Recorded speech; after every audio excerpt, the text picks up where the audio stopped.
Olá, tudo bom? Sou eu, Kennedy, estou aqui de volta para trazer um assunto muito importante. Não mais de política partidária, apesar de que muitas pessoas esperam quando eu apareço já de postar algo contra a política, contra alguém. Mas eu gostaria de falar de algo muito importante. Se o meu povo, que se chama pelo meu nome, se humilhar e orar e me buscar e se converter dos seus maus caminhos, então eu ouvirei do céu, perdoarei os seus pecados e sararei a sua terra. Segundo as Crônicas 7,14. J.R. Guzzo, escritor da revista Exame, ele escreveu o seguinte: eis a característica mais sóbria da democracia. Ou seja, a democracia assegura que nenhum país tem governo abaixo dos seus méritos. Nós temos andado apreensivo com o que há de acontecer amanhã ou depois no cenário político da nossa nação. Temos visto cada vez mais a podridão que se encontra e ficamos analisando quem seria o melhor, qual seria o melhor. A Bíblia diz o seguinte: que o povo tem o governo que merece. Estamos diante de um texto que nos mostra que nós, na posição de cristãos, temos uma grande responsabilidade diante da situação política do Brasil. A igreja ela tem um dever cívico que é estabelecido pela própria Bíblia, que é o de colocar a nossa nação aos pés daquele que governa todo o universo, colocar a nossa nação aos pés daquele que governa também a nossa vida. Há muito tempo, a igreja tem se esquivado e deixado de fazer o seu papel de intercessora. O efeito da oração, ela interfere na nação, quebrando a impunidade, destruindo a corrupção. Mas, pelo contrário, a igreja ela tem se tornado amante desse mundo, com muito poucas exceções, raríssimas. Ela tem se tornado cúmplice através de muitos pastores interesseiros e mercenários que mercadejam a palavra de Deus, ou pelo menos tentam mercadejar, achando que está dando certo. Quando o povo de Deus ora pelo seu país, esse país passa por um processo de transformação. E justamente pensando nesse versículo, é que digo que muito mais do que o seu voto, muito mais do que essas postagens que a gente faz no Facebook, no Instagram, no WhatsApp, muito mais do que tudo isso, o nosso país depende da oração da igreja, da intercessão da igreja de Deus. O Brasil jamais será um país consagrado ao Senhor. Isso não. Seria utopia dizer isso. Nós sabemos que essa terra ela jaz o maligno, é o que a palavra de Deus diz. Essa terra ela é regida por homens de corações malignos, de coração impuro. Essa terra ela é marcada pela injustiça e pela impunidade. Quando vejo hoje ladrões comprovados sendo mais elogiados do que aqueles que buscam a justiça, eu lembro de uma triste frase que foi dita há muito tempo: soltem Barrabás e crucifica Jesus Cristo. Soltem o bandido e prendam o juiz que o condenou. Sabemos que a nossa nação não tem essas características celestiais, mas a nossa nação pode sim ser transformada a cada dia à medida que o povo de Deus foi intercedendo por ela. A consagração de um país começa quando Deus se aproxima dela. Precisamos invocar a presença de Deus em favor do nosso país. A oração da igreja, ela é ouvida ainda e atendida por Deus. Quando começarmos a pedir a Deus para abençoar a política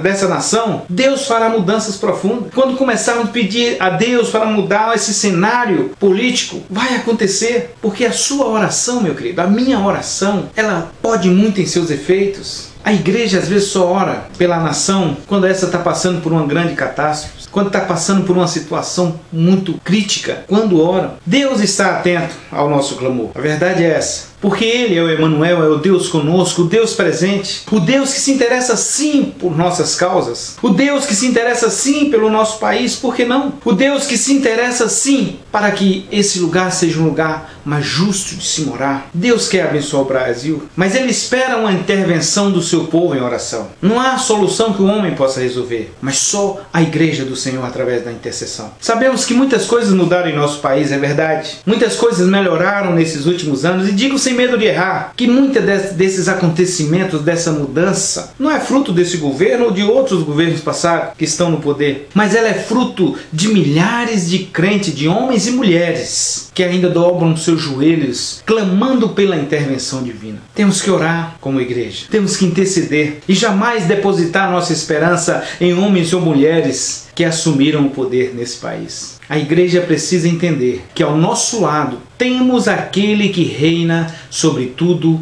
e sobretudo, não deposite sua confiança em homens. Deus disse: se humilhe diante de mim. Não pense que esse país vai mudar porque fulano é bom e vai dar certo. Esse país só vai ter uma mudança verdadeira se o meu povo, que se chama pelo meu nome, se humilhar. Não for arrogante, não for prepotente, presunçoso, mas se humilhar, orar, demonstrar dependência de Deus, me buscar. Se esse meu povo não se corromper como a nação e se converter dos seus maus caminhos. Vivemos em uma nação, queridos, onde muitos evangélicos envolvidos com a política servem mais de vergonha do que de honra para nós cristãos. Eles se corromperam, se venderam, fazem feio. Fomos chamados para interceder pela nação, mas também fomos chamados para viver uma vida santa diante dessa nação. Você sabe por quê? Esse empenho para que a família seja destruída? Porque a intercessão pelo país começa nos lares. Pense nisso. Se o meu povo, que se chama pelo meu nome, se humilhar, orar, me buscar e se converter dos seus maus caminhos, eu sararei a sua terra. Eu sararei a sua terra. Eu sararei a sua terra. Só depende, queridos, da intervenção de Deus através da igreja. Pense nisso.